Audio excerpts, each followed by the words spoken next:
Hello dear students, welcome in ASC starter. ये class 8 का social science का paper हुआ था ना, तो इसी पेपर को मैं आंसर के साथ सारा डिस्कस कर रहा हूँ, समझा रहा हूँ।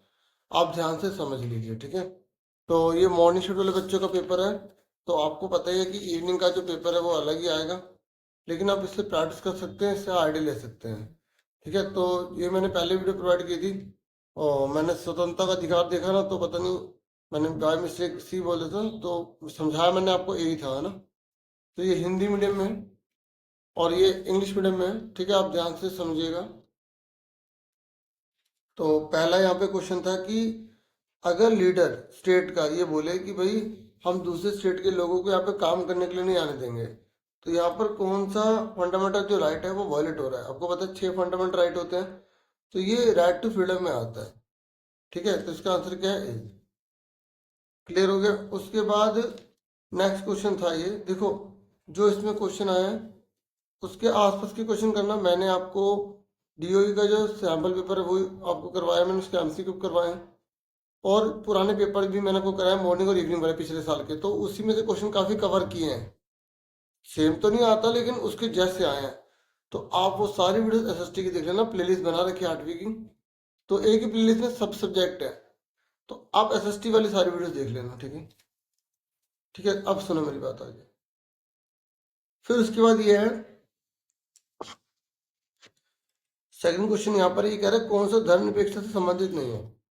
अगर आपको वर्ड का मीनिंग पता है ना, जैसे सेक्युलर की बात कर रहा है, तो सेक्युलर का मतलब होता है जिसमें स्टेट जो है ना, स्टेट वो किसी भी एक रिलीजन के फेवर में या अगेंस्ट नहीं होता, ठीक है। जहाँ पे हर किसी को राइट है वो किसी भी रिलीजन को अडॉप्ट कर ले, ठीक है। जहाँ पे हर इंडिविजुअल को राइट है कि वो किसी भी रिलीजन को प्रोपेगेट भी कर सकता है, उसका प्रचार प्रसार भी कर सकता है, ठीक है। लेकिन यहाँ पर गलत बताना था, तो यहाँ पर गलत ये है कि स्टेट कह रहा है कि भाई हम तो केवल एक ही धर्म को प्रमोट करेंगे, तो यहाँ पर इसका ए आंसर हो जाएगा, ठीक है। ऑफिशियल आंसर की भी आ चुकी है, तो आप ऑफिशियल आंसर भी सारे यहाँ देख सकते हैं, ठीक है। लेकिन ये मैटर अभी नहीं करेंगे, जब मैं आपको समझा रहा हूँ तो इसी में। फिर इन्होंने यहाँ पर बोला है कि भाई कौन सी पार्टी सरकार बना रहेगी। देखो जिसको मेजोरिटी मिल जाती है ना, जिसको बहुमत मिल जाता है, वो पार्टी जो है ना सरकार बना लेगी।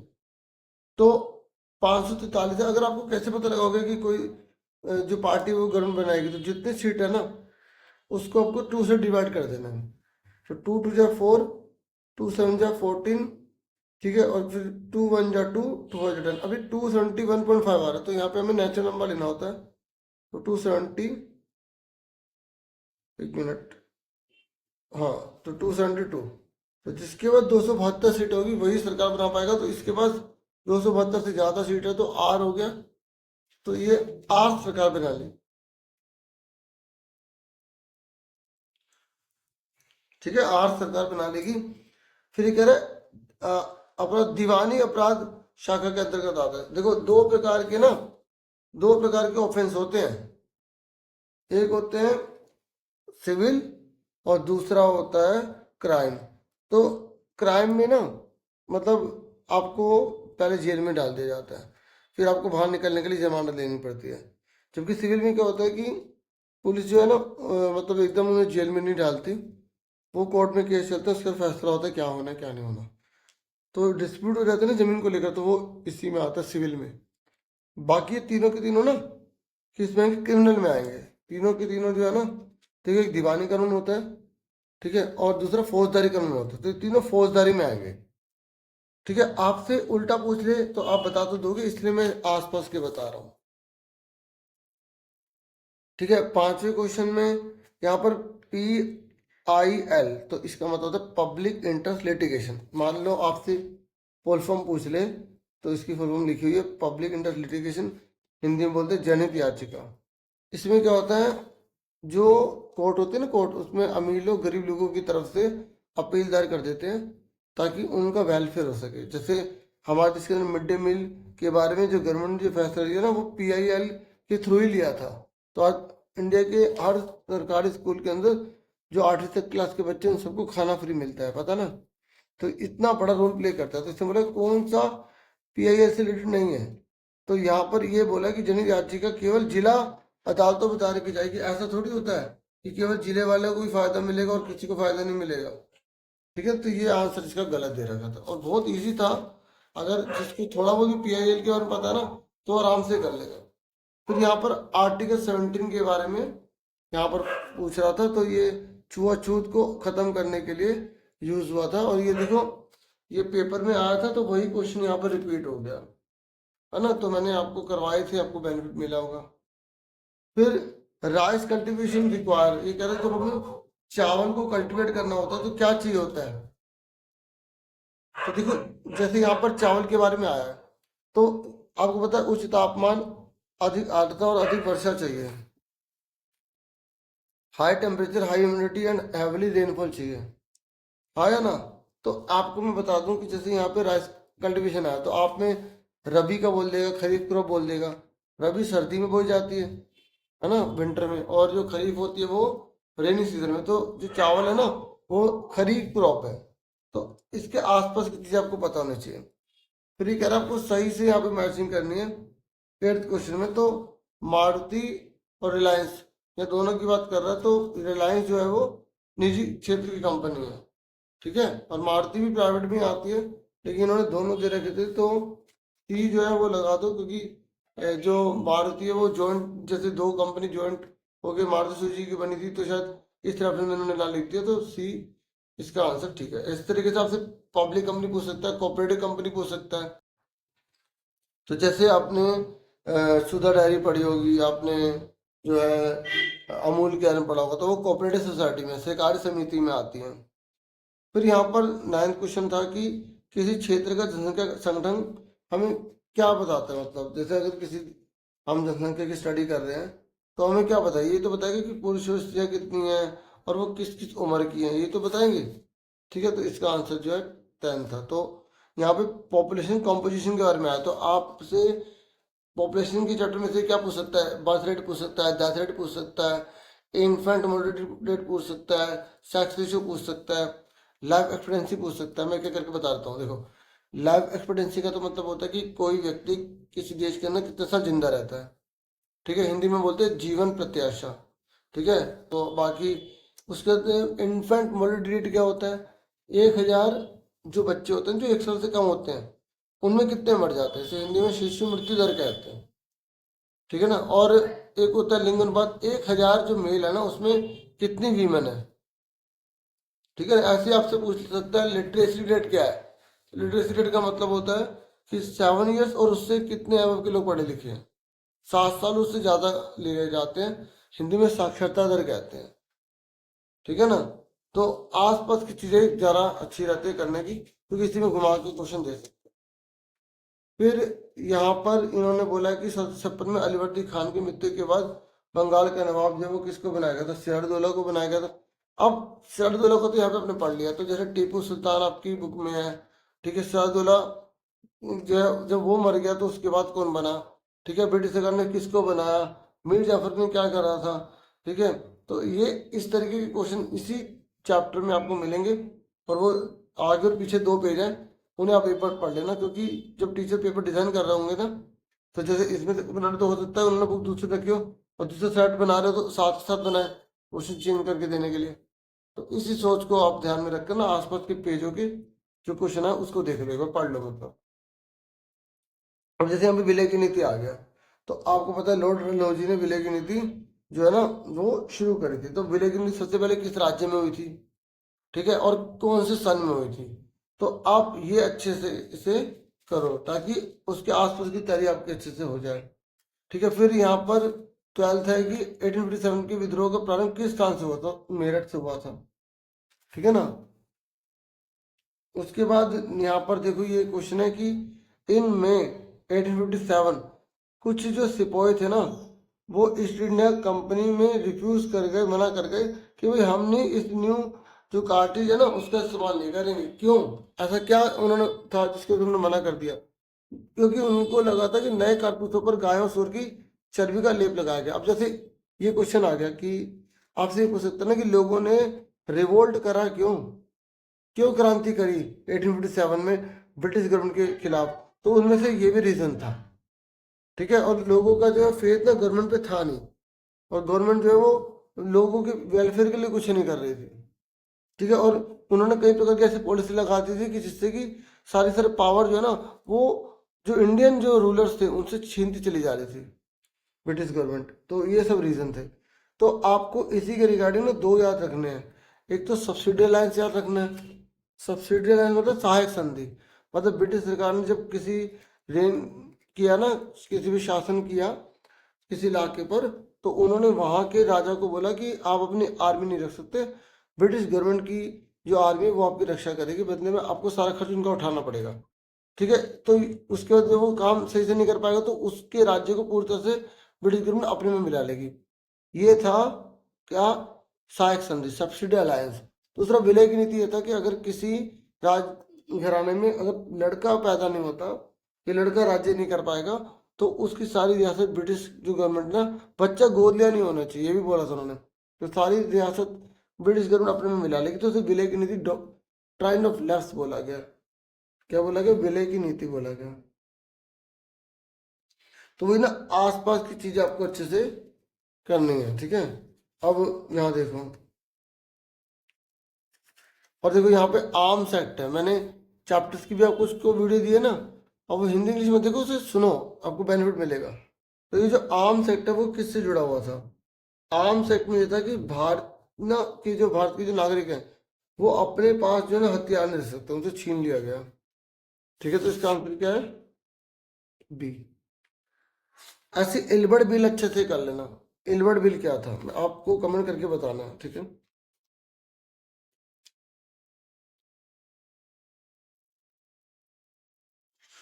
उसके बाद देखिए ये क्वेश्चन आंसर आए हैं।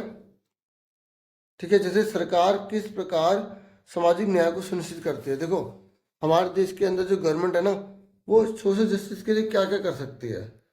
तो आप ये बता सकते हो, जैसे सरकार ने क्या करा है सोशल जस्टिस के लिए, एससी और एसटी को रिजर्वेशन प्रोवाइड कर दिया है। ठीक है, और सरकार जो है वो जो नॉर्मल पीपल है उनके वेलफेयर के लिए बहुत सारी जो है पॉलिसीज लेकर आती है। जैसे अभी अगर हम पेरेंट की बात करें, तो भारत के अंदर जो बुजुर्ग हैं, है ना, तो उनके लिए एक कार्ड बनवाया जाता है जिसके बेस पर वो प्राइवेट में अपना इलाज करवा सकते हैं। और इंडिया के अंदर जो है, क्योंकि जो कोरोना की बीमारी थी उससे लोगों को बहुत ज़्यादा प्रॉब्लम झेलनी पड़ी, तो गवर्नमेंट 5 साल के लिए उनको राशन फ्री दे रही है। तो इस प्रकार से आप कुछ भी एग्जांपल भी यहाँ पे दे सकते हैं। ठीक है, बाकी ऑफिशियल आंसर की में देखना चाहें तो देखो यहाँ पे एक ही लैंग्वेज में लिखा हुआ है, ये आप देख सकते हैं। ठीक है, तो उसकी वजह कह रहे हैं भूमि उपयोग किसे कहते हैं, मतलब भूमि का उपयोग किसे कहते हैं, जब हम किसी भूमि का प्रयोग किसी कार्य के लिए किसी उद्देश्य के लिए करते हैं। ठीक है, तो हम उसे भूमि का उपयोग कहते हैं।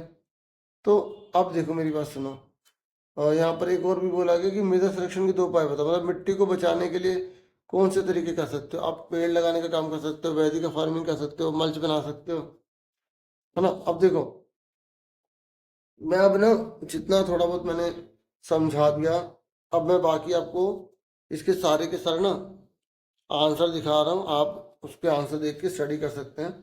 और जो मैंने ऑलरेडी वीडियोस बना दी हैं, आप उससे स्टडी कर लें, ज़्यादा बेटर रहेगा। ठीक है, ये तो क्वेश्चन देख के सिर्फ स्टडी करने के लिए हैं, मतलब क्योंकि सेम तो आएंगे नहीं, आपको इसके आसपास की चीज़ें करनी है। ठीक है, तो आप ये सारे देख सकते हो।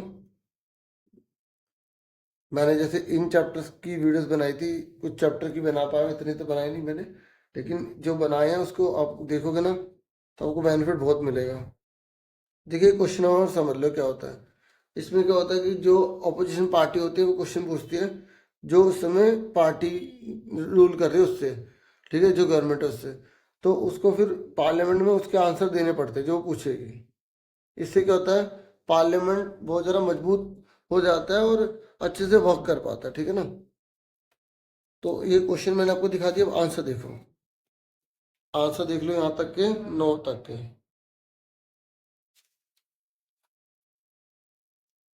थोड़ा ये इस तरीके से ही होगा क्योंकि इस प्रकार के फ़ोन है नहीं।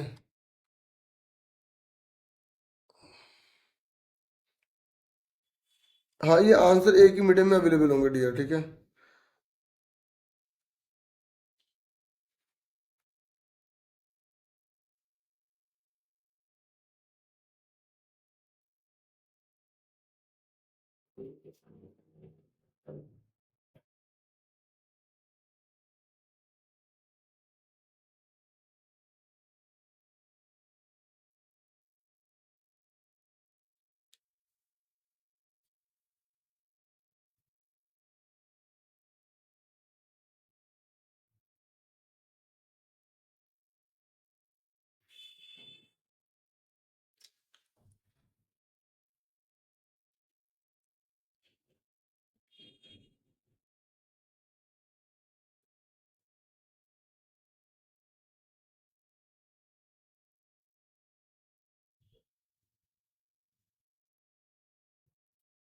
अब देखिए मैंने आपको 9 तक के दिखा दिया ना, तो ये सारे इंग्लिश में क्वेश्चन थे। अब थोड़े से आगे दिखा देता हूँ, फिर आप देख लो, आंसर मैच कर लो।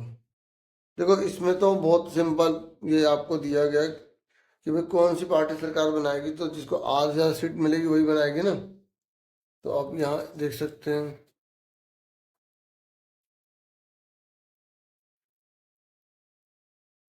ठीक है, इसका आंसर देख लो।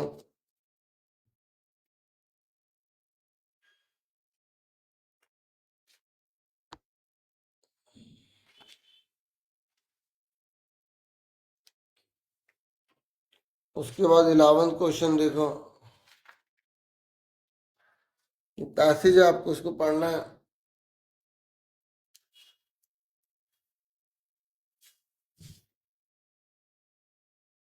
फिर आपको इसके आंसर देने हैं।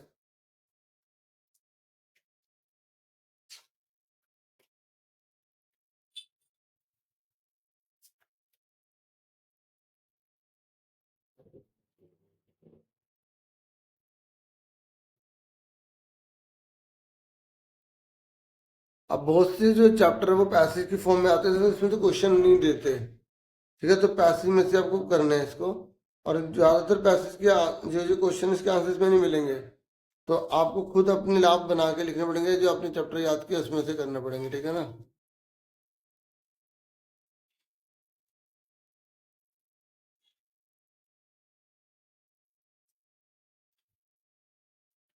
फिर ये मैप वर्क है, देखो मैप की मैंने ऑलरेडी वीडियो आपको दे दी है, तो ये जो मैप आए इसी के आसपास की सारी चीज़ें और कर लीजिएगा। ठीक है, अब आंसर देख लो सारे जो बचे हैं।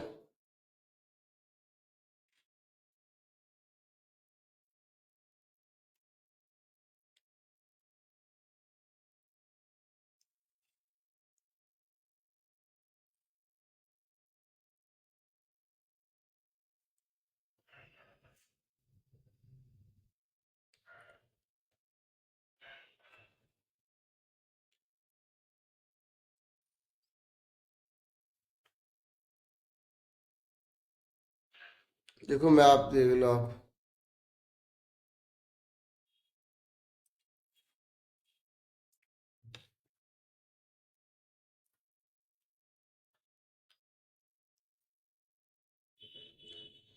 तो इतना ही था इस वीडियो में। वीडियो को लाइक, चैनल को सब्सक्राइब कर सकते हैं। Thank you for watching and listening carefully. Take care.